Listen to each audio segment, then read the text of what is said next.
Para você que está na sua casa, essa é uma gravação que nós estamos fazendo, não é uma live, e nós vamos aqui estar lendo o livro de Evangelho de Mateus, capítulo 2, versículo 16 ao 18, que diz assim: Então Herodes veio, vendo que tinha sido iludido pelos magos, irritou-se muito e mandou matar todos os meninos que haviam em Belém e todos os seus contornos, e de 2 anos para baixo, segundo o tempo que diligentemente inquirira dos magos. Então se cumpriu o que foi dito pelo profeta Jeremias, que diz: Em Ramá se ouviu uma voz, lamentação, choro e grande pranto, Raquel chorando os seus filhos e não querendo ser consolada, porque já não existem. Amém? Esse é o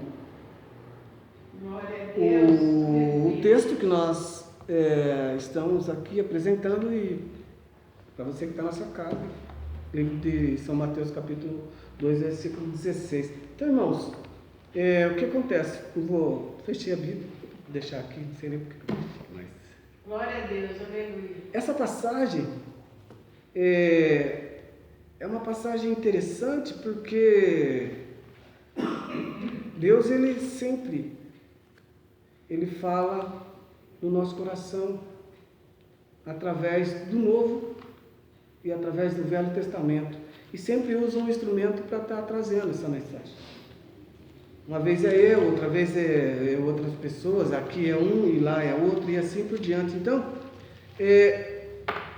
isso aqui é um registro de fatos verídicos, de uma história onde, se nós estamos imaginando hoje, já adultos aqui, né, reunidos, que muitas vezes tem sido difícil para nós, eu quero compartilhar com vocês de como já foi muito mais difícil sem ter o Espírito Santo atuando na vida das pessoas. Porque muitas vezes nós imaginamos: olha, nossa, eu não estou aguentando, tá duro para mim, tá muito difícil a minha vida. Você aí na sua casa, muitas vezes, que tem lamentado também. Então, nós temos que olhar para a situação e fazer uma análise fria, sabe? Porque se nós formos perceber, se nós formos notar, nós vamos ver que nós somos fortes, nós somos guerreiros, nós somos pessoas que têm se mantido em pé, porque Deus tem feito coisas maravilhosas por nós.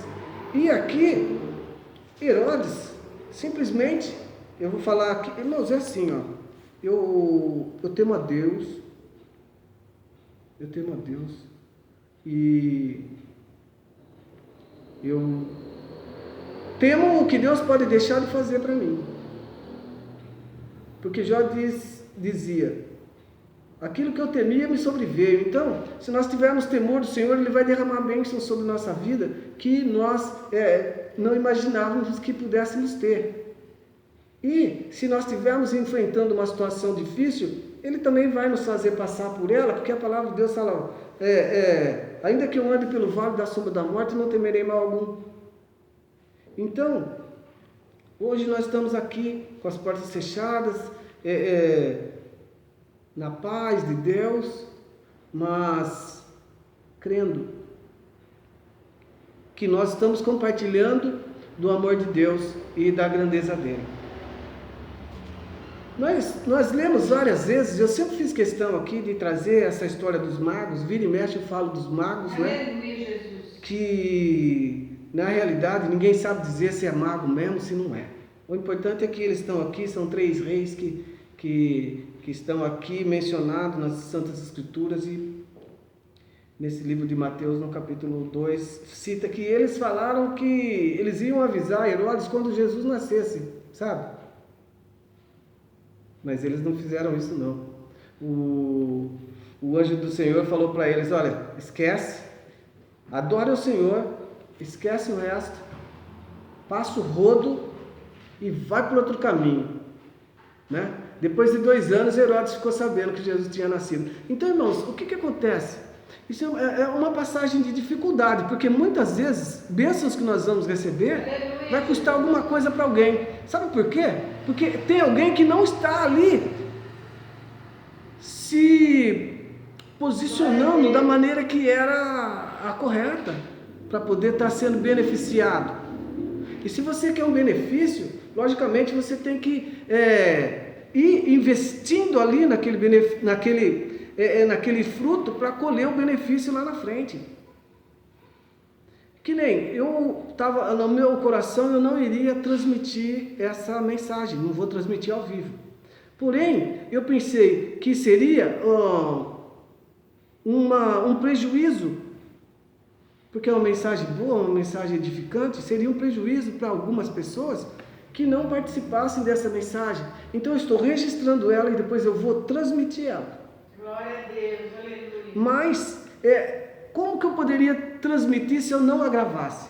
Então é isso, nós temos que ir tendo conteúdo, juntando conteúdo, que nem essas informações que eu estou passando aqui agora, depois eu vou transmitir ela. É a mesma coisa, nós temos que ir investindo e colocando coisas para depois nós sermos beneficiados. O que aconteceu? Já lá atrás, o profeta Jeremias, ele profetizou. Irmãos, eu não posso dizer que isso é uma desgraça, porque isso vem de Deus. Mas olha só, crianças pequenas, menores de 2 anos, sendo mortas por um cidadão que se julgou ser um cara no momento para tirar a vida dessas crianças, porque elas foram porque ele não tinha como identificar quem era Jesus, quem não, porque ele não sabia que Jesus estava ali. Jesus estava no Egito, nós já lemos sobre isso. José e Maria arrumaram as coisas e foram para o Egito, e lá eles ficaram até que tivesse o caminho limpo ali, né? E o que aconteceu? Ele mandou tirar a vida dessas crianças que tinham menos de 2 anos, depois que ele ficou sabendo que Jesus já tinha nascido. Aleluia, meu Deus. Agora eu digo para você, ele levou 2 anos para saber. Se ele soubesse no dia, tinha matado Jesus no dia. O que significa isso, Roberto? Significa que muitas vezes nós temos uma bênção para receber de Deus, nós saímos falando. Glória a Deus. Aleluia, glória. Nós saímos falando, e aí nesse falar, o que nós fazemos? Nós levantamos a antena do inimigo, ele mira nós, dá aquele tiro de raio laser e pum, não recebe mais a bênção. É uma briga, uma discussão, uma palavra que você precisa só daquela palavra para fechar a porta e não receber a bênção. Então, o que acontece? Se ele ficasse sabendo, logicamente, iria ter problema. Porque as crianças não iam ser crianças de 2 anos, iam ser crianças recém-nascidas. Embora com 2 anos também é recém-nascida. Mas aqui foi crianças de 2 anos. E o mais importante é que Jesus já não estava no meio delas. Mais do que isso, Deus simplesmente não foi, não, na visão dele, seria um infanticídio, né? Crianças sendo mortas ali. Porém, para Deus não, Deus simplesmente recolheu aquelas crianças, e aquelas crianças, elas representam o que? Elas representam vidas salvas,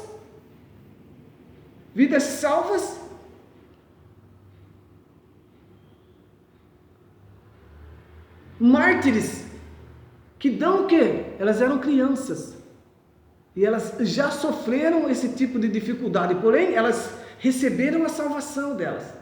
Eu tenho certeza que essas crianças elas estão muito bem agora. E quando no dia terrível, no grande dia terrível do Senhor, elas estarão, eu era aquela criança, lá no tempo de Herodes, porque isso vai acontecer, viu? Glória a Deus, aleluia. Isso vai acontecer. Aí, o que acontece? Muitas vezes, as crianças inocentes ali, e nós muitas vezes temos culpa, e ainda reclamamos de Deus, porque não recebemos. Nós sabemos, por exemplo, que o nosso coração tem que estar limpo, que nós temos que estar conectados com o reino de Deus para poder tomar posse das grandezas e das bênçãos maravilhosas que Ele tem para nós. No entanto, nós não fazemos o que Ele pede, nós muitas vezes colocamos para segundo plano e ainda questionamos Deus por que não estamos recebendo a bênção que Ele prometeu. E mais do que isso, muitas vezes e há muito tempo atrás, nós daqui, nós já tínhamos algo impressionante, já uma carreira brilhante diante do ministério. E aí, alguém foi lá e passou o rodo de nós, não permitiu que nós crescêssemos como pessoas abençoadas, como pessoas potencialmente Aleluia. líderes por Deus, porque o homem foi lá e disse: olha, não é a hora do Leomar, não é a hora da irmã Elaine, não é a hora da irmã Lívia. Ele determinou, não é a hora do irmão Francisco, não é a hora do irmão Luiz, não é a hora do irmão Roberto. O homem determinou. A gente vê aqui por essa mensagem que é possível existir um aborto, e se nascer, um infanticídio. Porque muitas pessoas de Deus, elas morrem, muitas pessoas que têm ministérios maravilhosos, ministérios brilhantes, sendo usadas por Deus, Aleluia. líderes, Herodes, Glória a Deus. Aleluia. antes mesmo dessa pessoa nascer para o ministério, eles já passam o rodo, já tiram a vida delas. E espiritualmente essa pessoa morre, gente. Elas morrem antes de nascer. E se elas se elas resistirem, elas acabam morrendo depois de 1 ano, 2 anos. Por quê? São crianças espiritualmente no ministério, com potencial para crescimento no reino de Deus, e os líderes Herodes vão lá e passam o rodo na vida dessas pessoas e as matam. E as matam. Aleluia. Muitos acabam nascendo fora do tempo, e aí o que acontece? Não vingam. Por quê? Não vingam porque não houve aquele sustento necessário para eles continuarem o ministério, e eles estão por aí. Estão por aí perdidos. Muitas pessoas que têm ministério, elas não conseguem dar continuidade do ministério, porque em algum momento da vida delas elas foram abortadas, ou em algum momento da vida delas foram tirada a vida espiritual delas por lideranças Herodes. Eu nunca vi essa palavra, irmão, sinceramente eu nunca vi. Lideranças Herodes, mas existe.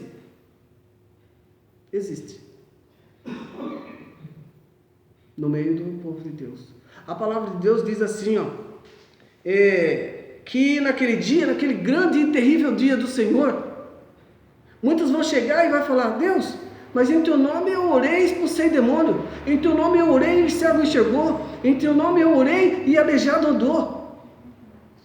Não são macumbeiros, não são engenheiros, não são construtores, não são empresários, são pastores. São pastores. Glória a Deus. Aleluia. São falsos pastores. Falsos pastores. Eu vou falar de novo. São falsos pastores. Misericórdia, irmãos. E sabe o que Jesus vai falar para eles? Apartai-vos de mim, que eu não vos conheço. Aleluia. Apartai-vos de mim, que eu não vos Glória a conheço. Deus. Aleluia. Glória a Deus. Isso é muito forte, irmãos. É Aleluia. muito forte. E aí o que aconteceu? Essas crianças, elas foram tiradas a oportunidade delas. Só que nós vimos que quando morre não acaba. Foi isso que a gente viu, não é? Quando morre não acaba. E aí eu digo para vocês, se eu fui morto espiritualmente, se vocês foram um desses que foram mortos espiritualmente, Quero dizer que Jesus, quando ele chamou Lázaro, chamou para dizer, olha Lázaro, depois que morre não acaba, tá? Então Jesus nos chama hoje para continuar o nosso ministério, amém? Aleluia, Jesus. Louvado seja o nome do Senhor. Jesus nos chama hoje para realmente nós assumirmos o papel que nós já deveríamos ter assumido há muito tempo. Jesus está ressuscitando pessoas aqui, espiritualmente, que foram mortas há muito tempo. Está ressuscitando para um ministério vitorioso, para um ministério grandioso, para um ministério de batalhas, de conquistas, para um ministério de salvação. Irmãos, isso é muito importante. Aleluia, Senhor. Glória a Deus. Isso é muito importante e muito rico. E aí o que acontece? Isso já havia sido anunciado pelo profeta Jeremias. Ele diz assim: e Ramá se ouviu uma voz, lamentação, choro e grande pranto. Raquel chorando os filhos e não queria ser consolada, porque já não existem. Irmãos, essa é uma profecia que aconteceu e hoje eu profetizo na nossa vida. O nosso Consolador, o Espírito Santo que convence o homem da justiça e do pecado e do juízo, ele tem chorado para Deus ao nosso favor, para que nós venhamos sim voltar à existência com o nosso ministério, com o nosso trabalho e com o nosso arado, que nós possamos a partir de hoje olhar para trás e ver a terra sendo trabalhada, Aleluia, Jesus. Aleluia, Pai. a semente sendo semeada, germinando e o fruto sendo colhido, amém, irmãos? Amém, Jesus. Isso é muito importante, amém, irmãos? Aleluia. Isso é uma palavra muito importante para nós, porque o nosso adversário, ele quer o quê? Ele quer usar as pessoas para nos atingir, ele quer usar as pessoas para nos matar espiritualmente. Mas morreu, não acaba. Então, Jesus Cristo, ele é a ressurreição e a vida. Aquele que crê em Jesus, ainda que estiver morto, viverá. E Jesus nos traz hoje um sinal de vida, uma vida abundante, aqui nesse mundo já, e a vida eterna. Porque olha, nós não só vamos ser salvos, mas como ainda nós vamos contribuir muito com o reino de Deus. Isso é muito importante. Glória a Deus. Nós não temos controle de nada, mas se nós cremos naquele que tem controle, com certeza nós vamos nos organizar, nós vamos nos consolidar, e aí depois nós vamos crescer, consolidados nós vamos crescer, e os frutos que virão serão frutos